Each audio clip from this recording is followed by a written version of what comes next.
안녕하세요. 오늘 저희가 함께 살펴볼 자료들은 2025년을 미리 보는 창이라고 할 수 있겠는데요. 네, 기술 변화부터 경제, 국제 정세, 또 우리 삶의 문화 트렌드까지 정말 다양한 변화들이 담겨 있습니다. 복잡하게 얽힌 정보들 속에서 저희가 핵심적인 흐름들을 짚어드리겠습니다. 네, 2025년 이 변화의 파고를 어떻게 넘을지 같이 고민해 보면 좋겠습니다. 먼저 가장 뜨거운 이슈죠.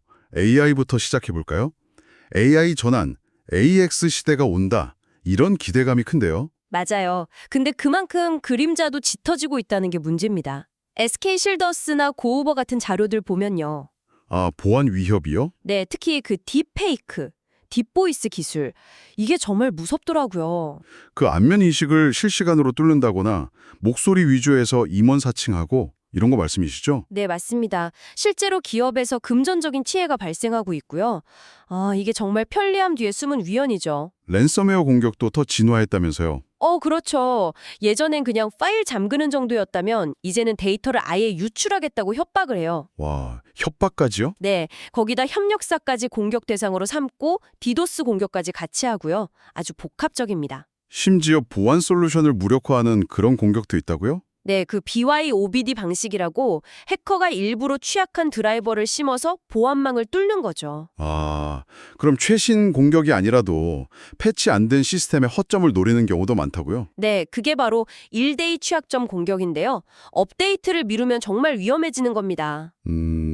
암호화폐 쪽도 좀 불안해 보이던데요? 그렇죠. 가치가 오르고 규제 완화 분위기가 있다 보니 거래소 해킹이나 개인 투자자 대상 공격도 늘어날 걸로 보입니다. 야, 이거 뭐 방화벽만으로는 어림도 없겠는데요? 당연하죠. 그래서 이제는 AI 서비스 개발 단계부터 보안을 같이 생각해야 합니다. 데브섹업스라고 하죠. 대부색 옵스요? 네.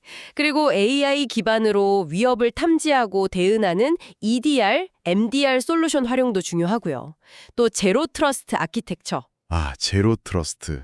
아무도 믿지 않는다. 맞습니다. 모든 접근을 다 검증하는 거죠. 그리고 우리 회사만 잘한다고 되는 게 아니라 협력사 포함해서 공급망 전체 보안 수준을 높여야 하고요. 아, 공급망 얘기가 나왔네요. 이게 또 경제랑 바로 연결되잖아요. 그렇죠. 기술, 보안 문제가 결국 경제에 다 영향을 미치니까요. 근데 한국 경제 전망, 이게 좀 심상치 않아요? 딜로이트나 한은 KDI 자료 보면 2025년에 0%대 성장률 경고까지 나오더라고요. 네. 그 주요 원인 중 하나가 바로 글로벌 공급망의 재현지화. 그러니까 리로컬라이제이션 움직임입니다. 재현지화요? 생산 기지를 다시 자국 근처로 옮기는 거요? 네, 맞아요. 미국 관세 정책 같은 게 대표적인데 이게 OECD 분석을 보면요. 세계 교역량을 18%, GDP를 5%나 줄일 수 있다고 해요. 5%나요? 와. 특히 한국처럼 자동차, 반도체 같이 제조업 수출 비중이 높은 나라는요. GDP 감소폭이 7.4%에 달할 수도 있다는 분석까지 나왔습니다. 7.4%면 정말 큰데요. 그럼 결국 공급망 다각화하고 좀 민첩하게 대응하는 거, 그 회복 탄력성이 중요해지겠네요. 네, 핵심입니다. 지금 같은 불확실성 시대에는 그게 경쟁력이죠. 최근에 코스피가 잠깐 3,100선 넘고 했던 것도 이런 불안감 속에서도 뭔가 기대감이 같이 있는 그런 변동성으로 봐야 할까요? 그런 측면도 있겠죠. 근데 이런 경제적 불확실성 배경에는 또 지정학적 긴장도 무시 못해요. 아, 그렇죠. 중동 문제 같은 거요? 네, 예를 들어 트럼프 전 대통령이 이스라엘, 이란 휴전 발표를 했었잖아요. 근데 그 후에도 미사일 공방이 계속 있었고 사상자도 나왔고요. 네, 뉴스에서 봤어요. 여전히 불안하더라고요. 그렇죠. 이런 국제정세 불안이 계속 경제에 영향을 주는 거고요. 하긴, 그래서 한국이나 일본, 호주 같은 나라들이 나토 정상회의에 안 가기로 한 결정도 어찌 보면 좀 불필요한 분쟁에 휘말리지 않으려는 그런 신중한 선택일 수도 있겠네요. 그렇게 해석될 여지도 충분히 있습니다. 위험 관리 차원에서요. 국내적으로는 또 헌정사상 처음으로 민간인 출신 국방부 장관 후보자가 지명되기도 했고요. 이것도 큰 변화죠. 네, 맞습니다. 이렇게 거시적인 환경이 불안정하고 빠르게 변하니까 사람들 가치관이나 라이프 스타일에도 좀 재미있는 변화들이 보이는 것 같아요. 아, 그 트렌드 키워드들이요? 시사저널 이 자료에 나온 거요? 네, 이게 단순 유행이라기보다는 뭐랄까 시대 상황에 대한 사람들의 반응 같아요. 어떤 것들이 있었죠? 아, 해시태그 아보하. 네, 아주 보통의 하루. 특별하지 않아도 괜찮다는 거죠. 소소한 일상에서 의미를 찾는 경향이요. 배우 구성원 씨 일상 공유하는 거 보니까 정말 공감 가더라고요. 그렇죠. 외부가 불안할수록 내 안의 작은 행복에 집중하게 되는 거죠. 또 해시태그 무해함이라는 키워드도 흥미로워요. 아, 푸바오나 귀여운 인형 키링 같은 거요? 네, 뭔가 순수하고 위협적이지 않은 대상에서 위안을 얻는 거죠. 스트레스 해소랑도 관련이 있고요. 하긴 요즘 너무 자극적인 게 많으니까요. 그리고 해시태그 옴니보어, 잡식성 소비자요.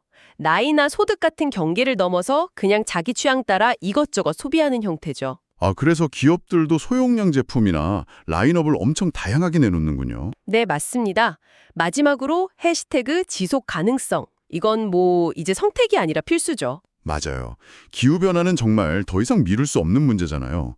내외신문 자료에서도 지적했듯이요. 네, 평균 기온 오르고 이상 기온은 이제 일상이 됐고 이게 전염병 확산이나 식량 안보 문제까지 다 연결되니까요. 국민들 인식도 많이 높아졌더라고요. 60% 이상이 가장 중요한 환경 문제로 생각한다고요. 네, 그래서 친환경 제품, 비건 제품 소비 들고 기업들도 ESG 경영, 시몬스나 이케아, 코웨이 같은 곳들 보면 확실히 신경 많이 쓰잖아요. 이게 다 연결되는 거죠. 오늘 쭉 살펴보니까 2025년은 정말 거대한 변화의 파도 속에 있는 것 같아요.